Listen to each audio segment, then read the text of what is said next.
Herën e fundit që isha në këtë shesh ka qenë për të protestuar për një maj dhe sot më vjen shumë mirë që jemi sërish për të folur për pensionet që janë një plagë e madhe shoqërisë sonë.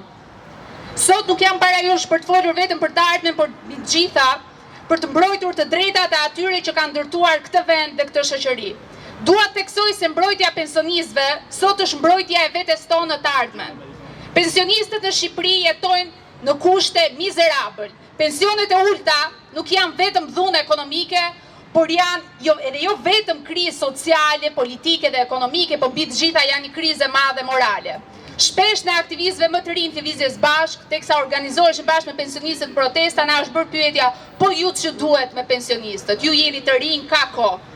Dhe në fakt, përveç se është e pamoralshme që njeriu të organizohet vetëm kur i intereson për veten e vet, ajo çfarë ne besojmë është se solidariteti nuk ka moshë. Dhe mbi të gjitha, pensioni është kontrata sociale që një bashkëqytetar i cili punon me punë të ndershme ka nga shoqëria, nga një shoqëri e drejtë, që nëse punon ndershmërisht në fund të jetës së tij ka për të pasur një jetë me dinjitet. E sot kjo kontratë është thyer, dhe kjo nuk është thyer vetëm për pensionistët, kjo është thyer edhe për ne, pasi një pjesë e madhe të rinjve sot punojnë në kushte informaliteti, punojnë me para që jepen në dorë, pa sigurime, pa kontrata dhe në paçën fatin të arrijmë moshën tuaj, ka për të qenë shumë e vështirë të kemi jo vetëm pensionet tuaja, por rrezik nuk do të kemi as pensione. Pa ashtu emigracioni masiv po e rëndon gjithnjë më shumë skemën e pensioneve.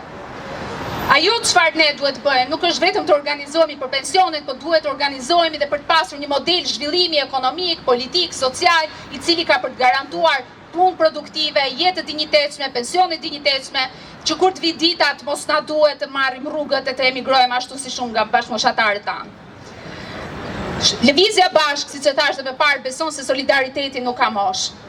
Ne më të rinj do të dijeni që do na keni në krah, jo vetëm kur ngrini shqetësimet, jo vetëm në protesta, por edhe në çdo seancë parlamentare, derisa të miratohet minimumi jetik, e derisa të keni pensionet për cilat keni luftuar e keni punuar gjatë gjithë jetës tuaj. Sepse solidariteti është parakushti një shoqërie të drejtë.